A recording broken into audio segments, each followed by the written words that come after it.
I want you to imagine, just for a second, that you are walking into this grand, quiet museum. Oh, like really pristine and echoey. Exactly. And you turn a corner and you find yourself standing right in front of a classical Greek marble statue.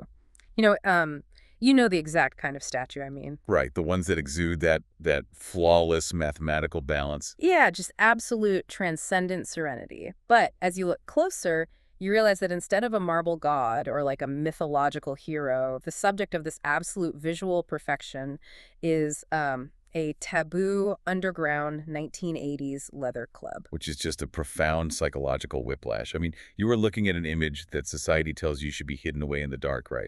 But it is bathed in the most divine, meticulous light imaginable. And that exact contradiction, that's the immersive, narrative-driven world you are about to enter today. So welcome to the deep dive. Thanks for having me. I'm excited for this one. Today, we are unpacking a huge stack of sources covering the life, the lens, and the massive legal firestorm of the legendary photographer Robert Mapplethorpe. It's a heavy topic. It really is.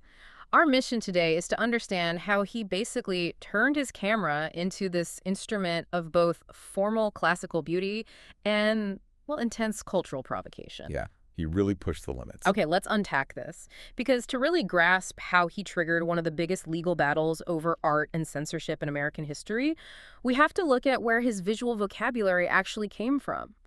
And it started in a surprisingly rigid traditional place. Very rigid, yeah. I mean, he was born in Queens, New York in 1946, Mm-hmm. and he was raised in a very strict Catholic environment. Which is so interesting when you look at his later work. Oh, totally. Because if you think about the theater of the Catholic Church, you know, the altars, that dramatic lighting piercing through stained glass, the really intense focus on the physical bodies of the saints. Oh, right. That aesthetic left a permanent mark on him. It's highly ritualized and it's highly visual. It's basically the ultimate setup for a rebel. Yeah. But what really struck me in the reading is that when he attended the Pratt Institute in 1963, he wasn't even a quote-unquote photographer yet. No, not at all. Like, he didn't even start with a camera. Right. His early works were actually mixed media collages. And this is where we see the very first seeds of his lifelong obsession. He was cutting things up, right? Yeah, he would literally take traditional, holy images of religious saints, cut them out, and paste them right next to cutouts from erotic magazines. Just slamming those two completely opposite worlds together on a single piece of paper, the holy and the deeply physical forced to share the exact same space. Exactly. He was already trying to figure out how to force contradictory elements into the same frame. And, you know, as he moved into the late 1960s and early 1970s, he relocated to New York's infamous Chelsea Hotel. Oh, wow. So right into the thick of it. Yeah, he was diving headfirst into this chaotic, really transformative art scene. The ultimate bohemian melting pot. And this is actually where he meets the poet and musician Patti Smith. Right, an iconic duo. They became this legendary creative and romantic pair. I mean, if anyone listening has read Patti Smith's incredible book, Just Kids, it chronicles this exact era. This is such a good book. It is.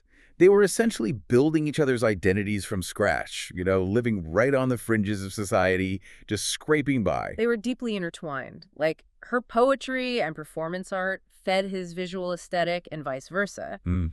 And it was during this really raw period that Mapplethorpe finally started working with photography. But not with professional gear. No, his first instrument of choice was actually just a Polaroid. Which is wild. You know, thinking about this Polaroid era, it reminds me of a musician's raw, unpolished garage band demo tape.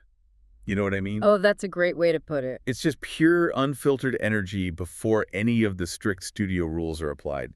He's capturing the underground musicians, the artists, the alternative figures orbiting around him in New York, and it's instant. Yeah. It's visceral and chemical. Well, what's fascinating here is that even in those tiny, instant Polaroid shots, Mapplethorpe already possessed a profound, like, instinctive genius for exactly where the light should fall. Even on a cheap camera. Yeah. I mean, a Polaroid is notoriously spontaneous and a bit unpredictable, right? Right. Yet his framing was already incredibly deliberate. You can totally see the blueprint of the master he was about to become. Which brings us to a really major pivot in the timeline. How does a kid capturing that raw underground garage band energy transform into this meticulous, calculating visual architect? It's a massive shift. Because the work he is most famous for is, like, the exact opposite of a spontaneous snapshot. Right, and it comes down to a complete change in his physical relationship with the camera itself. In the mid-1970s, he abandoned the Polaroid entirely. He shifted to a medium-format Hasselblad camera. We should probably explain the mechanics of this to the listener because it changes everything about how he operates. A Hasselblad isn't something you just hold up to your eye and click while you're walking down the street. Not at all. The Hasselblad forces you to physically look down into the viewfinder, which is held at chest level or, mounted on a sturdy tripod. And here is the really crucial part. The image you see in that viewfinder is reversed left to right. Wait, really? So if your subject moves their arm to the left, it looks like they're moving right in the camera. Exactly. That sounds incredibly disorienting. It is deeply disorienting, and because of this, it physically slowed his entire process down to an absolute crawl. You just cannot be spontaneous. You have to think about every move. Every single shot requires millimeter-perfect calculations. You have to arrange the space with geometric precision. So he stopped being a photojournalist capturing a fleeting moment, and he became a visual architect, building a moment from the ground up. And he started controlling his studio lighting with this ruthless, almost obsessive discipline. Totally, Goose. He would isolate his subjects against these pitch-black backgrounds, basically stripping away all the environmental context. No messy bedrooms, no street corners, just the subject and the light. Right. He began to treat the human body as a plastic form, manipulating the shadows so that human flesh ended up looking like polished ancient stone. And that is the absolute core of his aesthetic.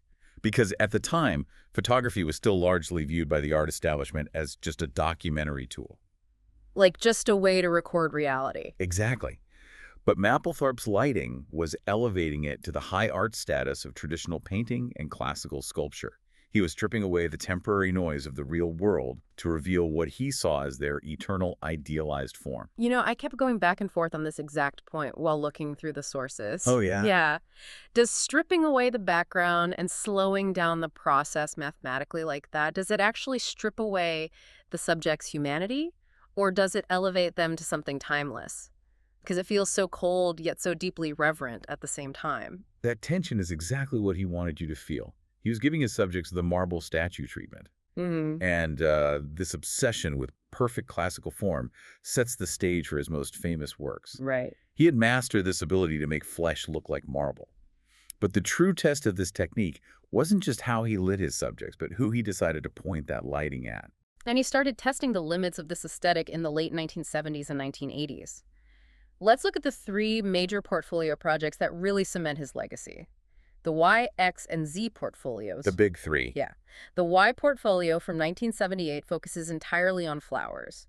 I want you to imagine a delicate calla lily or an orchid isolated completely against a void of dark background. It's beautiful. He lit the curves of those petals so perfectly with such sharp contrast that a natural, fragile object transformed into an abstract, statuesque form. It barely looks like a plant anymore. It looks like a sculpture of a plant. It is just pure formal perfection.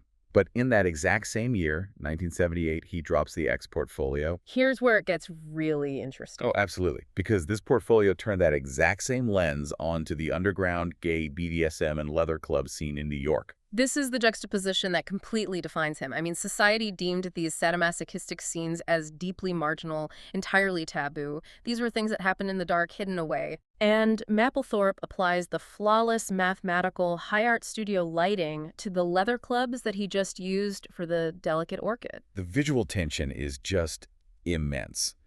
The subject matter displays aggressive sexuality and marginalized subcultures, which was totally meant to shock a mainstream audience. Yeah. But the composition, the tonal range, the symmetry, it's as mathematically perfect as a Renaissance painting. It forces you to look at something society says you shouldn't look at, and it refuses to let you dismiss it as just gritty or dirty. Yeah. Because it is so undeniably beautiful on a technical level. Exactly. And he pushes this classical approach to its absolute limit with the Z portfolio. He does. The Z portfolio focuses on black male models. And in these photographs, he highlights their idealized monumental physiques, explicitly referencing ancient Roman and Greek aesthetics. Treating them like statues. Yes, he frames their bodies to evoke classical heroes and gods, using that hyper-controlled studio lighting to emphasize the geography of the human form. And he was incredibly focused on the mathematics of these compositions. Wait, like the golden ratio. For Yes. those who might only know it as a vague math term, you mean that specific mathematical spiral found in nature and classical architecture. He was actively using that. He was, yeah. The golden ratio, or the Fibonacci sequence, is a mathematical ratio that appears in nature, like the spiral of a shell. And it has been used for centuries in classical art to create aesthetically pleasing, perfectly balanced proportions. Wow. Mapplethorpe would literally pose his models so that the curve of a shoulder or the angle of a hip aligned perfectly with these ancient mathematical grids.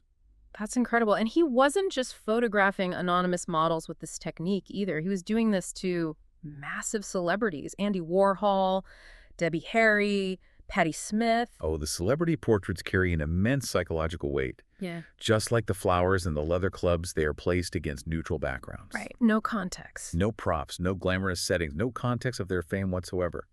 Think of his portrait of Andy Warhol. It's almost a floating head, completely detached, staring powerfully and directly into the lens. It creates a deeply intimate, almost confrontational dynamic with the viewer. Like Debbie Harry looks fierce, completely stripped of her typical pop star glamour. Yeah. Mapplethorpe proved that absolute classical beauty could be extracted from literally anywhere.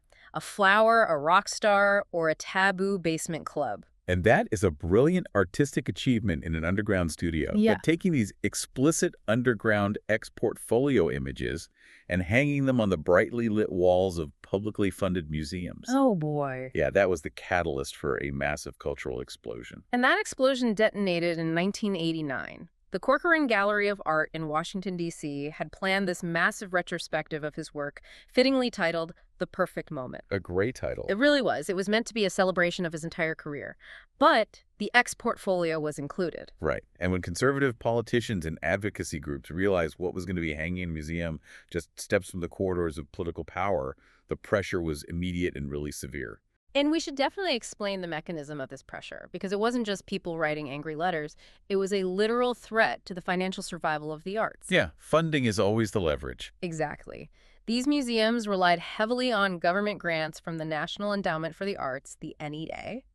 Politicians, led by figures like Senator Jesse Helms, started threatening to slash the NEA's funding entirely if taxpayer dollars were used to support what they viewed as obscenity. And the threat of losing federal funding completely panicked the art world. It was so intense that the Corcoran Gallery actually buckled under the pressure. They canceled the Perfect Moment exhibition entirely before it even opened. But the exhibition did find a home. In 1990, the Contemporary Art Center in Cincinnati decided to step up and host it. Which was a bold move. Very bold. Almost immediately after the doors opened, local police entered the gallery, and prosecutors hit the museum and its director with criminal obscenity charges. This was totally unprecedented. This was the very first time in American history that a museum was criminally tried for the art hanging on its walls. Unbelievable. It wasn't a philosophical debate anymore. It was a courtroom battle with the very real threat of jail time for the curators. And to truly understand the weight of this trial, we need to look at the arguments presented by both sides. And I want to be clear to the listener, we are neutrally presenting these viewpoints as historical facts, just reporting the arguments exactly as they played out in the courtroom. Right, impartial reporting. So let's start with the conservative and prosecution argument. Their core stance rested heavily on that use of taxpayer funds. Okay. Everyday sections, represented by the prosecution, argued that they should not be forced to financially underwrite content that deeply violated their community's moral codes. Which is a funding argument, fundamentally. Yes, they argued that the explicit images in the ex-portfolio crossed the legal line from art into pornography and therefore had absolutely no place in a publicly funded institution. Now, on the other side, you had the progressive and defense argument. And the defense took a really fascinating strategy. They didn't back down from the explicit nature of the photos or apologize for them at all. No, they leaned in. They brought in curators and art historians who essentially gave the jury a masterclass in art history right there in the courtroom. It's wild. They literally put the composition of the photographs on trial.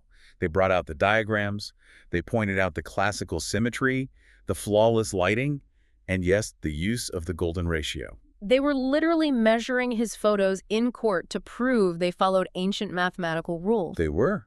They argued that the work was a highly disciplined, formal study of the human body.